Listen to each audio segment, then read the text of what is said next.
আসসালামু আলাইকুম রহমতুল্লাহি ওবরকাতুহু। সম্মানিত দর্শক, বাংলাদেশে রাজনীতি নিয়ে প্রায় প্রতিদিনই জলঘোলা হচ্ছে। বিশেষ করে আওয়ামী লীগ নিয়ে, বঙ্গবন্ধু নিয়ে, সংবিধান নিয়ে, ডক্টর মোহাম্মদ ইউনূস নিয়ে, রাষ্ট্রপতি শাহাবুদ্দিন চুপ্পু নিয়ে, উপদেষ্টা পরিষদ নিয়ে এত বেশি আলাপ আলোচনা হচ্ছে যে আলাপ আলোচনার অন্তরালে কত মানুষের কান্না যে হারিয়ে যাচ্ছে, কত মানুষের আহাজারি যে বাতাসে মিলিয়ে যাচ্ছে এবং একটি অমিত সম্ভাবনাময় বাংলাদেশ ক্রমশ পেছনের দিকে যেতে যেতে এটি যে একটি বন্য যুগে চলে যাচ্ছে, এ দৃশ্য দেখার মতো, বোঝার মতো কিংবা এ দৃশ্য অনুধাবন করার মতো যে প্রজ্ঞা, মেধা, যোগ্যতা, পরিবেশ, পরিস্থিতি দরকার, তা থেকে আমরা প্রায়ই মাহরুম হয়ে পড়ছি। আমাদের যে 18 কোটি মানুষের একটা পরিবার, এই পরিবারের শুধুমাত্র আপনি একা ভালো থাকবেন কিংবা আমি ভালো থাকব, আজকে বঙ্গভবন থেকে কারো ডাক পড়ল, কেউ উপদেষ্টা হলেন, এর উপরই কিন্তু নির্ভর করে না। আমার দেশের কৃষক কেমন আছে, আপনার দেশের মুটেরা কেমন আছে, মাঝি জেলেরা কেমন আছে, ইলিশ মাছ কেন পাওয়া যাচ্ছে না, মানুষ একটু নিঃশ্বাস প্রশ্বাসের জন্য কোথাও বেড়াতে যেতে চাচ্ছে, সেন্ট মার্টিন কেন যেতে পারছে না, কিংবা সেন্ট মার্টিন দ্বীপে যে 10-12 হাজার স্থায়ী বাসিন্দা আছেন, তো তারা মূল ভূখণ্ডের এই সঙ্গে যোগাযোগের যে কড়াকড়ি, এই কড়াকড়ি করার কারণে তাদের জীবন, তাদের জীবিকা এবং তাদের বেঁচে থাকা কতটা সেই দ্বিতীয় স্বাধীনতার স্বাদ পাচ্ছে, এটি আমরা অনুধাবন করতে পারছি না। উপদেষ্টা রেজওয়ানা যিনি আছেন, তিনি পরিবেশকে রক্ষা করার জন্য খুব জোরে চিৎকার করছেন। সারা বাংলাদেশকে তিনি একেবারে একটা গ্রিন বাংলাদেশ করার জন্য স্বপ্ন দেখছেন। এটা সারা দুনিয়ার যারা পরিবেশবাদী তারা এইরকমই বলে। তিনিও যেহেতু আজীবন এই আন্দোলন করে আসছেন, তো কাজেই তিনি সেন্ট মার্টিনকে রক্ষা করতে চাচ্ছেন।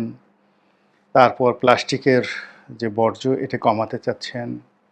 এমনকি শুনলাম যে এই বছর কেউ যদি বনভোজন করতে চায়, তাহলে বনের মধ্যে গিয়ে পিকনিক করা চলবে না। আপনি গাজীপুর ভাওয়াল বন যাবেন বা অন্য কোনো বনভূমিতে যাবেন, তো সেখানে গিয়ে রান্না করবেন, তারপর হৈ হুল্লোড় করবেন, আসার সময় সেই মলমূত্র বর্জ্য সব ত্যাগ করে আসবেন। এটি আমাদের রেজওয়ানা যিনি আছেন, মাননীয় উপদেষ্টা, তিনি করতে দেবেন না। তো কাজেই এই শীতের মৌসুমটি যারা আনন্দ করতে চান তাদের জন্য নিরানন্দ হয়ে যাচ্ছে। তো এত সব ঘটনা সামনে আসছে না, এর কারণ হলো এর চাইতেও উত্তেজনাকর বা চুলকানি তৈরি করে, বিরক্তি তৈরি করে এরকম অসংখ্য খবর প্রতিদিনই চলে আসছে। এই নতুন কয়েকজন উপদেষ্টা নিয়োজিত হলেন, আমরা কিছুই জানি না। আগে কেন নেওয়া হলো না, এখন কেন নেওয়া হলো, এরা কোত্থেকে এলেন, কিভাবে তাদেরকে নিয়োগ দেওয়া হলো, এটা নিয়ে খোদ সরকারের যারা কট্টর সমর্থক, তাদের মধ্যেই দ্বন্দ্ব, ফ্যাসাদ, বিবাদ রীতিমতো ছড়িয়ে পড়েছে। তো এই যে নতুন উপদেষ্টা, সেটা যে শপথ অনুষ্ঠান হলো, সেই শপথ অনুষ্ঠানে একটা যুগান্তকারী ঘটনা ঘটেছে। এটা হলো যে একজন উপদেষ্টা, যাকে মাস্টার মাইন্ড বলা হয়, কোঁকড়া কোঁকড়া চুল, মানে এলোমেলো চুল, এর এক ভদ্রলোক আছেন, আমাদের এই ডিপার্টমেন্টের ছোট ভাই মাহফুজ। তো জনাব মাহফুজ, তিনি অতি সম্প্রতি প্রধানমন্ত্রীর বিশেষ সহকারী থেকে, প্রধান উপদেষ্টার বিশেষ সহকারী থেকে তিনি এখন উপদেষ্টা মণ্ডলীতে অন্তর্ভুক্ত হলেন। তো এই যে শপথ গ্রহণ অনুষ্ঠানে পেছনে যে বঙ্গবন্ধুর ছবি শোভা পেত, এটি তিনি খুব বীরত্বের সঙ্গে নামিয়ে ফেলেছেন এবং নামিয়ে তিনি একটা বিবৃতি দিলেন যে তার এই যে ছবিটা তিনি নামিয়ে ফেললেন, এটি তার একটা বিশাল বিজয় এবং জাতিকে তিনি একটা কলঙ্ক থেকে রক্ষা করলেন। এরকম একটা গ্রেট ভিক্টরি। অর্থাৎ ক্রিস্টোফার কলম্বাস যেভাবে আমেরিকা জয় করেছিলেন, কিংবা সেই যাকে বলা হয় ভাস্কো দা গামা যেভাবে উত্তমাশা অন্তরীপ প্রদক্ষিণ করে ভারতবর্ষ আবিষ্কার করেছিলেন, ঠিক তদ্রূপ এই যে মিস্টার মাহফুজ তিনিও বঙ্গভবনের মতো জায়গা থেকে বঙ্গবন্ধুর ছবি, আমরা বঙ্গবন্ধু বলি এটা তাদের পছন্দ না, তারা শেখ মুজিব বলতে চান। আর এখন যারা এই আন্দোলনের মাস্টার মাইন্ড কিংবা যারা এই আন্দোলনের যাকে বলা হয় রূপকার বলে নিজেদেরকে সামনে নিয়ে এসেছেন, তারা যাদেরকে মানে মানসপিতা হিসেবে যাকে বলা হয় মান্যগণ্য করেন এবং পীর বলেন পিতা বলেন, তাদের বক্তব্যকে কেন্দ্র করেই মূলত একটা বিশাল শ্রেণীর বর্তমান শাসক শ্রেণীর লোকজন তারা নড়াচড়া করে। তো এই সকল মানসপিতা মানে আন্দোলনকারীদের, সমন্বয়কদের, বিপ্লবীদের মানসপিতাদের মধ্যে এক নম্বরে যিনি আছেন তিনি হলেন জনাব ইলিয়াস হুসাইন। তো ইলিয়াস হুসাইন সাহেব বা ওনার মতো যারা আছেন তারা শেখ মুজিবকে মানে বঙ্গবন্ধুকে কেবল শেখ মুজিব নয়, আরও অনেক, তিনি খুনি, তিনি এই দেশের এই ক্ষতি করেছেন, তারপরে তিনি গুন্ডা ছিলেন, বদমাশ ছিলেন, আরও অনেক কত কিছু। তো এইভাবে আসলে একটা প্রজন্ম শেখ হাসিনাকেই নতুন করে ঘৃণা করতে শিখেছে এবং সেই শেখ মুজিবকে ঘৃণা করার যে প্রবৃত্তি, সেই প্রবৃত্তির কারণেই তারা সেই বঙ্গভবন থেকে বঙ্গবন্ধু শেখ মুজিবুর রহমানের ছবিটা নামিয়ে একটা উল্লাস, একটা ভীষণ রকম বিজয় উল্লাস তারা শুরু করেছেন। এখন এটা নিয়ে প্রতিক্রিয়া হচ্ছে, রাজনৈতিক দলের নেতৃবৃন্দের মধ্যে প্রতিক্রিয়া হচ্ছে, এমনকি বিএনপির রুহুল কবির রিজভী সাহেব যুগান্তকারী একটা বক্তব্য দিয়েছিলেন যে শেখ মুজিবের ছবিটা নামানোটা ঠিক হয়নি। আবার পরবর্তীতে তিনি সেটা সংশোধন করেছেন বটে, কিন্তু মূল ব্যাপার হলো যে কোনো কারণে তার উপর একটা চাপ পড়েছে, তিনি হয়তো সেটা সংশোধন করেছেন, কিন্তু প্রথমে তিনি যে কথাটি বলেছিলেন ওটি ছিল তার হৃদয়ের স্পন্দন। এবং বিএনপির মতো একটা দলের কাছ থেকে এইরকম বক্তব্যটাই আশা করা যায়। এর কারণ হলো বঙ্গবন্ধু শেখ মুজিবুর রহমান এই প্রথম আক্রমণের শিকার হলেন, এরপর জেনারেল জিয়াউর রহমান সাহেব সহ আরও যে সেক্টর কর্নেল রয়েছেন, সেক্টর কমান্ডার রয়েছেন, তারা আক্রমণের কেন্দ্রবিন্দু হবেন, এতে কোনো সন্দেহ নেই। তো যাই হোক, এই জন্য বিএনপি যে স্ট্যান্ডটা নিয়েছিল সেই স্ট্যান্ডটা থেকে কী কারণে মিস্টার রিজভী নিজেকে গুটিয়ে নিলেন আমি বলতে পারবো না, কিন্তু এগুলো কারণে কি হচ্ছে, নিত্য নতুন ড্রামা তৈরি হচ্ছে, নিত্য নতুন সিকোয়েন্স তৈরি হচ্ছে। এখন এখানে যে জটিলতা, সেই জটিলতাগুলো কিন্তু আমাদের চাইতে যারা উপদেষ্টা রয়েছেন বা এই সরকারে যারা কর্তা ব্যক্তি রয়েছেন তাদের জীবনকে তছনছ করে দিচ্ছে। প্রতি মুহূর্তে তারা বিশ্বাস হারিয়ে ফেলছেন, প্রতি মুহূর্তে তারা আস্থা হারিয়ে ফেলছেন। আপনি চিন্তা করুন যে বঙ্গবন্ধু তো ঊর্ধ্বলোকে চলে গেছেন, সেটা মানে আল্লাহ রাব্বুল আলামিনের ইচ্ছায় জান্নাত জাহান্নাম এটা তো আল্লাহ ফয়সালা করে, কিন্তু তিনি আর ইহুল জগতে নেই। এবং বিজ্ঞান অনুযায়ী তার যে দেহ এটাও হয়তো এতদিন মাটির সঙ্গে মিশে গেছে, তার আত্মা সেই আরশে আজিমে আল্লাহর জিম্মাতে আছে। এটা হয়তো সিজিনে থাকতে পারে, ইলিয়েনে থাকতে পারে, সেটা ভিন্ন প্রসঙ্গ, কিন্তু তিনি এই দুনিয়াতে নেই। কিন্তু তার যে ইতিহাস, তার যে কর্ম আপনার আমার অনেকের কাছে যেভাবে গুরুত্বপূর্ণ মনে হয়, আবার আপনার আমার অনেকের কাছে ওই যে তার যে কর্ম, তার ইতিহাস, এগুলো ভয়ঙ্কর মনে হয়। এবং অনেকের অস্তিত্বের জন্য, অনেকের বেঁচে থাকার জন্য শেখ মুজিব নামটি, বঙ্গবন্ধু নামটি বলতে গেলে একটা আজরাইলের মতো হয়ে যায়।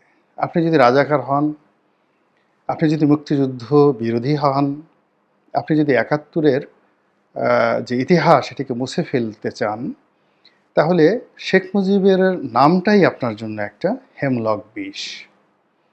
কিন্তু আপনি যদি একটা স্বাধীন দেশে থাকতে চান, একটা স্বাধীনতার যুদ্ধকে আপনি ধারণ করতে চান, মুক্তিযুদ্ধকে ধারণ করতে চান, কিংবা মুক্তিযুদ্ধ যেভাবে ১৯৫০ থেকে ১৯৭১ সন পর্যন্ত ধীরে ধীরে ধূমায়িত হয়েছে, এই বিশাল ইতিহাসের যে একটা অংশ জুড়ে বঙ্গবন্ধু শেখ মুজিবুর রহমানের যে অনবদ্য অংশগ্রহণ, তিনি যে কেবলই একজন গুন্ডা ছিলেন না, কেবলই একজন সরওয়ার্দির বডিগার্ড ছিলেন না, তিনি যে একজন মেধাহীন মানুষ ছিলেন না, এই যে জিনিসটি যারা বিশ্বাস করেন না, যারা সচ্চক্ষে দেখেছেন, যারা সেই যে ৫০-এর দশক ৬০-এর দশকের যে ইতিহাস তৈরি হয়েছে, ইতিহাস বিনির্মাণ হয়েছে, এগুলো নিয়ে গবেষণা করেছেন, বই লিখেছেন, তাদের কাছে বঙ্গবন্ধু শেখ মুজিবুরের যে নাম, এই নামটি কিংবদন্তি। তো ফলে কি হচ্ছে, পুরো বাংলাদেশে কিন্তু দুটো অংশে বিভক্ত হয়ে গেছে। যারা ৫০-এর দশকের ইতিহাস, ৬০-এর দশকের ইতিহাস, ৭০-এর দশকের ইতিহাসকে ধারণ করে বাংলাদেশের ইতিহাস বিনির্মাণ করতে চান, তাদের জন্য বঙ্গবন্ধু হিমালয়, আল্পস বা আরও অনেক কিছু, কিলিমানজারো। কিন্তু যারা কেবলই মাত্র ২০২৪ সনের জুলাই মাসের ঘটনাপুঞ্জি এবং আগস্ট মাসের ৫ তারিখ পর্যন্ত ঘটনাপুঞ্জিকে পুঞ্জীভূত করতে চান, এবং এই ঘটনাপুঞ্জির পেছনে আওয়ামী লীগের ১০ বছরের অপশাসন ২০১৪ থেকে ২০২৪ এর আগ পর্যন্ত তারা কিন্তু বৈধভাবেই ছিল। তো এই যে নির্বাচনবিহীন, ভোটারবিহীন একটা নির্বাচন করে আওয়ামী লীগ যে এসেছে এবং ১০ বছরে তারা যে অপকর্মগুলো করেছে, তাদের ভালো কাজ অনেক আছে, আমি সেগুলো বলবো না, মন্দ কাজের কথাই বলি। এই মন্দ কাজকে কেন্দ্র করে যে রাজনীতি ধূমায়িত হয়েছে, যে গণ অভ্যুত্থানের অধিক্ষেত্র তৈরি হয়েছে, মানুষের মনে বিষক্রিয়া তৈরি হয়েছে, সেটি এসে একেবারে বিস্ফোরিত হয়েছে আগস্ট মাসের ৫ তারিখে। ফলে কি হলো, এই যে ২০ বছরের যে কঠোর মেধা শ্রম, এই শ্রমের ফসলটা আমাদের ছাত্র জনতার যারা আন্দোলনকারী, তারাই এটার মালিক হয়ে গেলেন। কারো কোনো আপত্তি নাই, তারা তো আমাদেরই সন্তান। কিন্তু সমস্যাটা হলো যে তারা এই আন্দোলনের মালিক হয়ে সেই ৫০-এর দশক, ৬০-এর দশক বা ৭০-এর দশকের যে বাংলাদেশের ইতিহাস, সেই ইতিহাসটাকে তারা যদি রিসেট করে দিতে চান, তাহলে বঙ্গবন্ধুর মূর্তির উপরে প্রস্রাব করা, কিংবা তার যে ভাস্কর্যের উপর মলত্যাগ করা, এটা আপনার জন্য কোনো সমস্যা হবে না।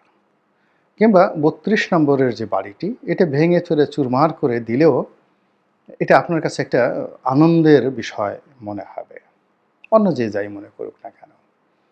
আর যদি আপনি যাকে বলা হয় পুরনো ইতিহাসকে ধারণ করতে চান, সত্যিকার ইতিহাসকে ধারণ করতে চান, তাহলে এই যে বর্তমান যে কর্মকাণ্ডগুলো হচ্ছে, এই কর্মকাণ্ড আপনাকে পাগল বানিয়ে ফেলবে, অস্থির বানিয়ে ফেলবে, যাকে বলা হয় আপনাকে রীতিমতো আপনাকে ঘুমাতে দেবে না। এখন বাংলাদেশে কিছু লোক নয়, একটা বিরাট অংশের মানুষ ঘুমোতে পারছেন না। বেদনা, কষ্ট, হতাশা, ক্রোধ, ক্ষোভ তাদেরকে তাড়িত করছে। আর কিছু মানুষ এই যে অন্যের যে বেদনা, কষ্ট দেখে আনন্দ পাচ্ছেন এবং উল্লাস করছেন, এবং তারই ধারাবাহিকতায় একটা ছবিকে কেন্দ্র করে এই বাংলাদেশে তুলকালাম ঘটনা ঘটছে। বঙ্গবন্ধু তো ছবিতে বঙ্গভবনে থাকলেন বা না থাকলেন কিচ্ছু আসে যায় না। তো যা হোক, এখন সেই ছবি যিনি নামিয়েছেন, এখানে যেটি ইতিহাস, সাহিত্য, সংস্কৃতির যে ঘটনাগুলো ঘটলো, তার বাইরে যেটি হলো সেটি হলো লিগ্যাল বা আইনগত যে বিষয়টি। অর্থাৎ এখন যে সংবিধান তো রহিত হয়নি, সংবিধান ছুঁড়ে ফেলে দেওয়া হয়নি। এই সংবিধানের অধীনেই তারা উপদেষ্টা, মানে রাষ্ট্রপতির উপদেষ্টা হিসেবে শপথ গ্রহণ করেছেন, সংবিধান বলবৎ আছে। ফলে সংবিধানের যে ধারা, অনুধারা অনুযায়ী বঙ্গবন্ধুর সঙ্গে, তার পরিবারের সঙ্গে, যদি আপনি যত এটাকে ফ্যাসিবাদী আইন বলেন, ফ্যাসিবাদী কানুন বলেন, কিন্তু এটা তো লিখিত আছে, আপনি এখন পর্যন্ত সেটাকে বাদ করেননি। এখন পর্যন্ত সেটা কোনো অবস্থাতেই আপনি কোনো অধ্যাদেশ দিয়ে সাংবিধানিক এই বিষয়টিকে, ডক্টর আসিফ নজরুল সাহেব খুব ভালো করে জানেন যে এরকম কোনো অধ্যাদেশ অটোমেটিক বাতিল হয়ে যাবে যেটা সংবিধানের সঙ্গে কনফ্লিক্ট করে। তো একটা সংবিধানকে ছুঁড়ে ফেলে দেওয়া এবং এটাকে গ্রহণ করা বা নতুন একটা সংবিধান কিভাবে তৈরি হয়, এটা আমরা আইনের ছাত্র হিসেবে জানি। এরকম কোনো প্রেক্ষাপট এখন পর্যন্ত তৈরি হয়নি। মানে এই যে জুলাই আগস্ট বিপ্লবের ফলে এমন প্রেক্ষাপট তৈরি হয়নি, যে প্রেক্ষাপটের ফলে পৃথিবীতে যেই কারণে একটি সংবিধান নতুন রচিত হতে পারে, গৃহীত হতে পারে এবং পুরনো একটি সংবিধান ফেলে দিতে পারে। এরকম কোনো একটা সিঙ্গেল একটা ডটের মতো ঘটনাও ঘটেনি। তো এখন অনেকে বলছেন, কিন্তু আমার বিশ্বাস তারা আইন বিজ্ঞানের ছাত্র নন, জুরিসপ্রুডেন্স তারা জানেন না। তো যার জন্য সংবিধান এখনও কিন্তু একটা বিশাল বাধা, এবং সেই সংবিধানের যে আর্টিকেল অনুযায়ী সংবিধানের আইন, ইটস এ সুপ্রিম আইন। এই আইন কেবলমাত্র হাইকোর্ট ব্যাখ্যা করতে পারে, কিন্তু এই আইন হাইকোর্ট বাতিল করতে পারবে না। তো যাই হোক, এখন সেই আইন অনুযায়ী বঙ্গবন্ধুর ছবি সরকারি অ্যাফেয়ারে থাকতে হবে। তারপর হাইকোর্টের একটা রায় আছে, জয় বাংলা স্লোগান দিতে হবে। এরপর সেই বঙ্গবন্ধুর পরিবার নিয়ে কটূক্তি করা যাবে না। এখন আপনি কটূক্তি তো দূরের কথা, আপনি পায়খানা করে দিচ্ছেন, পেশাব করে দিচ্ছেন, এবং এটা বাড়তে আপনি একেবারে যাকে বলা হয় প্রধানমন্ত্রীর যে সরকারি বাসভবন, রাষ্ট্রীয় বাসভবন, সেটা শেষ করে দিয়েছেন। শেষ করে দিয়ে এখন আপনি যে প্রেসিডেন্ট, রাষ্ট্রের প্রধান, সেই বাসভবন পর্যন্ত পৌঁছে গিয়েছেন। এবং এখন এই কর্মকাণ্ডের ফলে আপনার কি সংবিধানটি অক্ষুণ্ণ আছে? আপনি কি সব কিছু ঠিকঠাক মতো করেছেন, বা এই কাজগুলো করার ফলে সংবিধান কি লঙ্ঘিত হয়েছে? তা যদি হয়, তাহলে আপনার অবস্থানটা কী? ২ নম্বর হলো, আপনি কি শপথ ভঙ্গ করেছেন, অথবা আপনি কি শপথ নিয়েছেন? এই জিনিসগুলো যেভাবে এখনও আলোচনা হচ্ছে এবং আগামী দিনে এই জিনিসগুলো আলোচনা হবে, তার চেয়ে বড় একটা বিষয় হলো, বঙ্গভবন কি জনাব মাহফুজ চালান, নাকি ডক্টর মোহাম্মদ ইউনূস চালান, নাকি রাষ্ট্রপতি জনাব শাহাবুদ্দিন চুপ্পু চালান? এ রাষ্ট্রের যে নিরাপত্তা, সেটা পুলিশ, সেনাবাহিনী থেকে শুরু করে আইনশৃঙ্খলা রক্ষাকারী বাহিনী, কিংবা রাষ্ট্রপতির যে দপ্তর এবং রাষ্ট্রপতিকে রক্ষা করার জন্য যে পিজিআর রয়েছে, এখন এই যে প্রেসিডেন্সিয়াল গার্ড রেজিমেন্টের পেছনে আমরা প্রচুর টাকা পয়সা খরচ করি। তো এখন সংবিধানে যে জিনিসটি লেখা রয়েছে, সেটির একটা ছবি দেখা গেল একজন মন্ত্রী পদমর্যাদার একজন যুবক, তিনি সেই বঙ্গভবনে ঢুকে সেখান থেকে একটা ছবি নামিয়ে ফেলতে পারেন, বঙ্গভবনে যে কোনো একটা সিদ্ধান্ত পরিবর্তন করতে পারেন। তাহলে তার যে ক্ষমতা, সেই ক্ষমতা যদি অক্ষুণ্ণ থাকে, তাহলে তো চুপ্পু সাহেবের কোনো ক্ষমতা নেই, সেনাপ্রধানের কোনো ক্ষমতা নেই, পিজিআরের কোনো ক্ষমতা নেই, এবং পিজিআরের কোনো দরকারও নেই। তো এই বিষয়গুলো নিয়ে প্রায় প্রতিদিনই এমন সব জটিল পরিবেশ পরিস্থিতি তৈরি হচ্ছে, বিতর্ক তৈরি হচ্ছে। না যায় বলা, না যায় চুপ থাকা, না যায় দেখা, না যায় কান বন্ধ করে রাখা। ফলে কি হচ্ছে, কেবল আমি নয়, আমাদের এই জাতির অনেক মানুষ রীতিমতো শারীরিক মানসিকভাবে ক্রমশ বিকলাঙ্গ হয়ে যাচ্ছে। আল্লাহ আমাদের সবাইকে হেদায়েত দান করুন এবং হেফাজত করুন। আসসালামু আলাইকুম ওয়া রাহমাতুল্লাহি ওয়া বারাকাতুহু।